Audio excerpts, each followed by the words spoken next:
Hey guys, I want to give y'all an update on the investigation. I've been back for like an hour or so. I was there for quite a while. So I just wanted to let y'all know, like, the information I found out today and what I experienced there. So, first of all, I felt the presence of like a human ghost, a human spirit.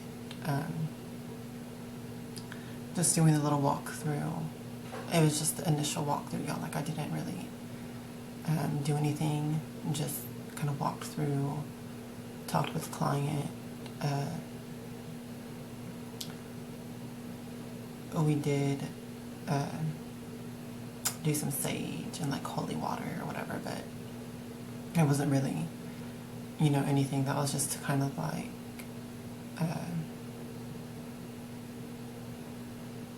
set the stage. Set the stage. I guess that makes sense to you.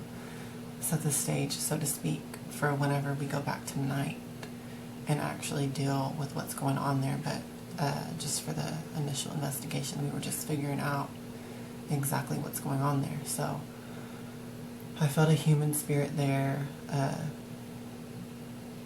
immediately when I walked in the back of the shop, the auto shop. I felt a human ghost of a man, and I just felt him there. Kind of felt like a sad energy, a heaviness in your heart chakra, or in my heart chakra. So I knew that was probably one of the major things that was contributing to the haunting.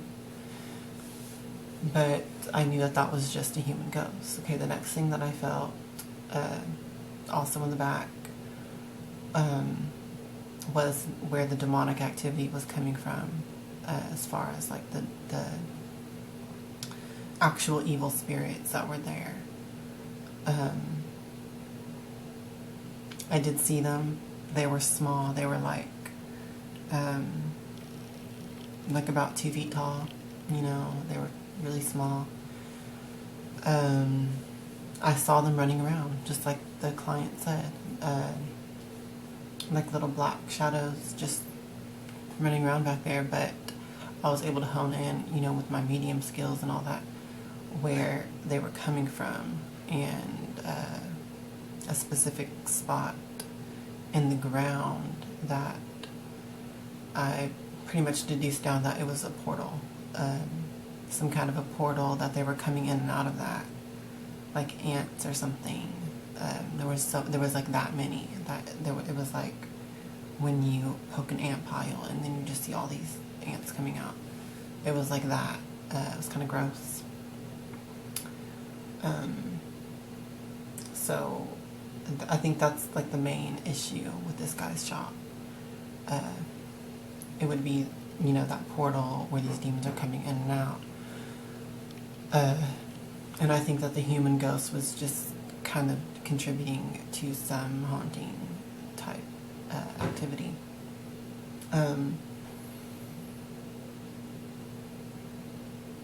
It was negative too, though. The human ghost, there was some kind of a negative vibe going there, because actually,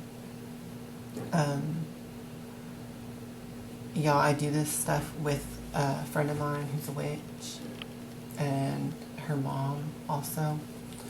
Her mom's not a witch, though. Her mom is just kind of open to all this, and she uses law of attraction and that kind of magic, but she's not actually a witch or anything.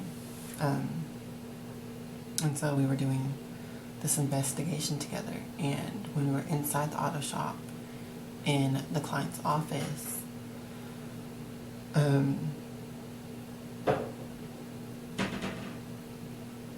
me and my witchy friend, her mom wasn't present at this time, but we both felt something coming from inside the bathroom, and my witchy friend went inside the bathroom and kind of left the door cracked. I couldn't see in there, but I immediately was like, is there a mirror in there? Because I instantly felt it was something to do with the mirror. And she was like, yes. And I was like, it looks weird, doesn't it?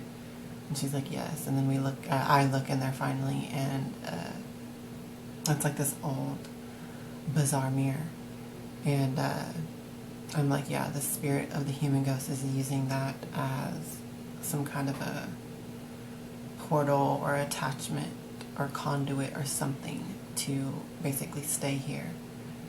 And he has negative intentions towards the new owner, which is our client. So that was confirmed. Both things were confirmed, that exactly where I felt the presence of the old man human ghost, that is actually where the previous owner died. The previous owner of the auto shop. He actually died in the back of the auto shop, right where I felt his presence. And I didn't know that until after I sensed it and brought it up to the client. The client revealed this information to me. Once again with the mirror too, I brought it up that there was something to do with the mirror or whatever, and then the client also revealed to me that yes, the mirror was also there when he bought the shop, and it belonged to the previous owner. So I'm going to show you all the mirror real quick because I actually brought it. I told the client that they didn't need to have this mirror there anymore. Let me turn on this light for y'all. But this was a major part of what, as far as the human haunting. I already got it wrapped up in a black blanket and shit, y'all, but this is the mirror, y'all. So just let me show y'all that. This will focus. And I haven't cleansed it or anything yet, but I'm not sure I'm going to. I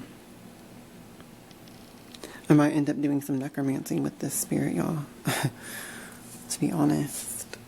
I might just have them work for me, but just wanted to show y'all that real quick. So, took care of one of the sources of the haunting for this guy. As far as the human ghost. Okay. Now, let me get this set up back.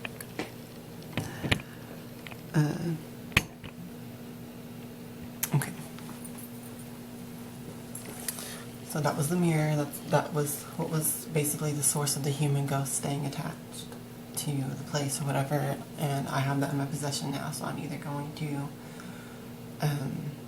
try to detach his spirit from it, or I'm going to end up just letting a spirit stay in it and just using the mirror for necromancy or something, and working with that old man's spirit myself and just my practice, because I do that, y'all. But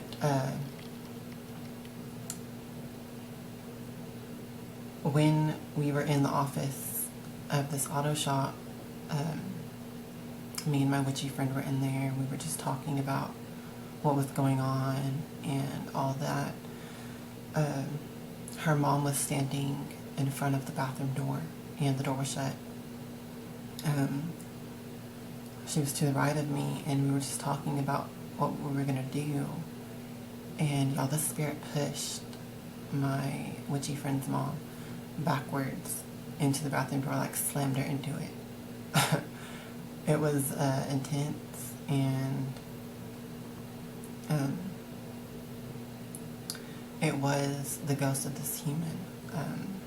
It was not the demons that did that. The human ghost pushed her backwards into the door. And so that's what made me decide, okay, we're getting the mirror out of here, because it's just the source of the human ghost connection.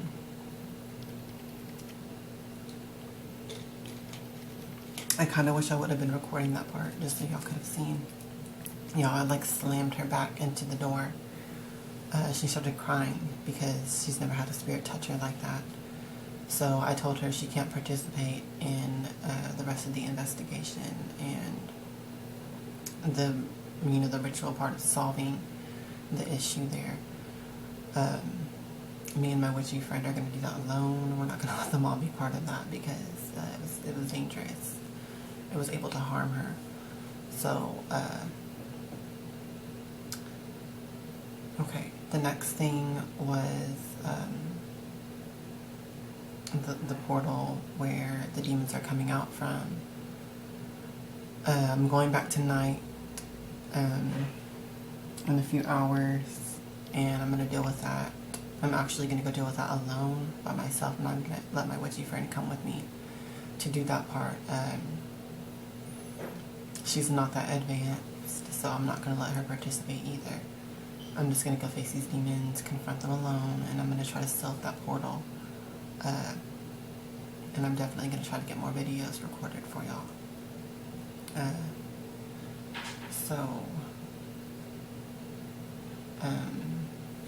Let me tell y'all some more information of what's going on with all this. The client, turns out that the problems aren't just at the auto shop. They're actually,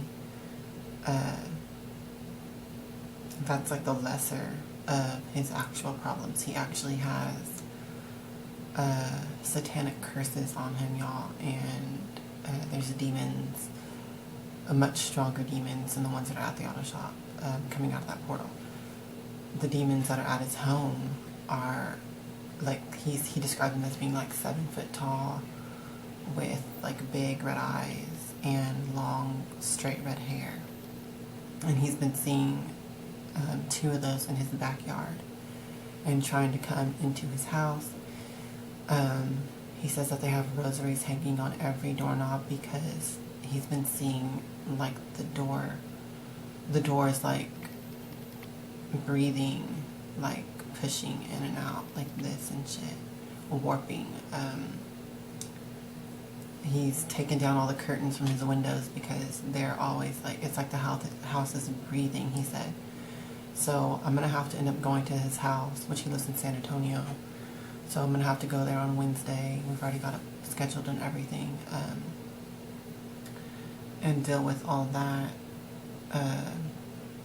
that's affecting him at his home. I might take more than one visit there to deal with all this. But tonight I'm going back to the auto shop to deal with, that stuff. Get that taken care of. And like I said, that's really the lesser issue. The bigger issue is that there is actually a satanic curse on him and his family. And these demons are basically tormenting him and his family to where they for the past 3 days they haven't even been staying in their house. They've been renting a hotel room or something in Austin, and just to not be at their house.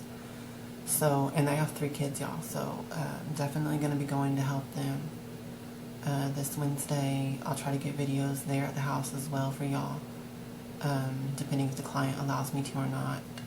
But I really think that ultimately the demons are trying to possess my client. So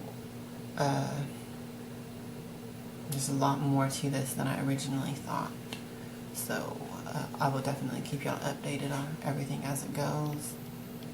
I'll let y'all know about the mirror and what I decide to do with the human spirit. I'll try to get more videos tonight when I go back to the auto shop. And the client said that the activity is the worst at nighttime. So when I go back there, I'm ready to like really confront this portal and these demons. And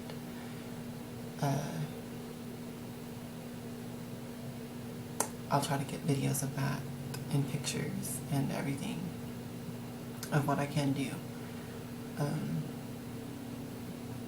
And then, yeah, I'll keep y'all updated, y'all. So, just want to let y'all know.